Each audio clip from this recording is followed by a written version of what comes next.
নমস্কার বন্ধুরা, রারবান গার্ডেনিং চ্যানেলে আপনাদের স্বাগত। এখন আমি আপনাদের সামনে একটি গোলাপ ফুলের গাছকে পটিং করে দেখাবো। এটা আমি নিকটবর্তী নার্সারি থেকে কিনে নিয়ে এসেছি।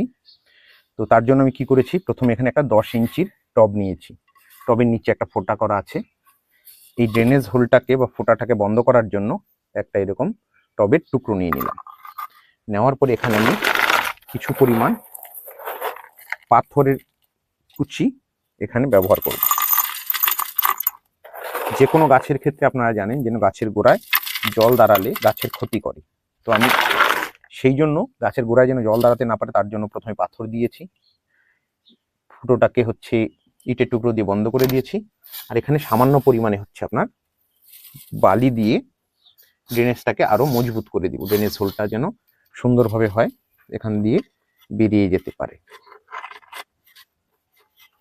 এখন কি করব, এখানে এই যে মাটিটা আছে, এই মাটিটা আমি তৈরি করেছি 50% garden soil, 30% vermi compost, 10% cocopeat আছে, 10% আছে বালি।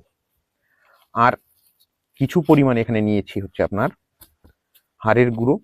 এখানে অনেকটা মাটি ছিল, সেই পরিমাণে এইরকম টবের জন্য ধরুন 1 মুঠো পরিমাণ হাড়ের গুঁড়ো, 1 মুঠো শিংকুচি, সামান্য একটু এপসম সল্ট।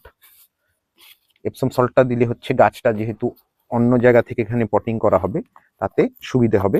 একটু পরিমাণ ফাঙ্গিসাইড দিয়েছি, আর একটু অনুখাদ্য হিসেবে সিউইড মিক্স করেছি এর সঙ্গে। এবার কি করব, এই বস্তাটা যেটার মধ্যে ছিল গ্রো ব্যাগে, সেটাকে কেটে দিলাম। কেটে দেওয়ার পরে এটাকে আস্তে করে সরিয়ে দিয়ে, আচ্ছা উপর দিকটা অংশটা পরিষ্কার করে দিতে হবে, এখানে একটু করে দিয়ে সাইডগুলো একটু ভেঙে দিতে হবে যেন মাটিটার সঙ্গে তাড়াতাড়ি যেন অ্যাডজাস্ট করে নিতে পারে নতুন গাছটা নতুন মাটির সঙ্গে। আর এই গাছটা আনার পরে আমি 3 দিন আগে এটার মধ্যে একটু ফাঙ্গিসাইড স্প্রে করে দিয়েছিলাম, সাফ ফাঙ্গিসাইড।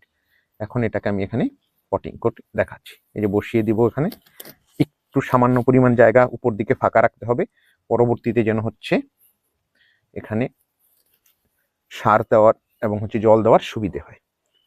এবার এই সাইড দিয়ে এইভাবে আরো মাটি দিয়ে ফাঁকা জায়গাগুলোকে এইভাবে প্রেসার দিয়ে দিয়ে আঙ্গুল দিয়ে এটাকে বন্ধ করে দিতে হবে, যেন কোনো হাওয়ার জায়গা ফাঁকা জায়গা না থাকে যেখানে হাওয়া ঢুকে থাকবে।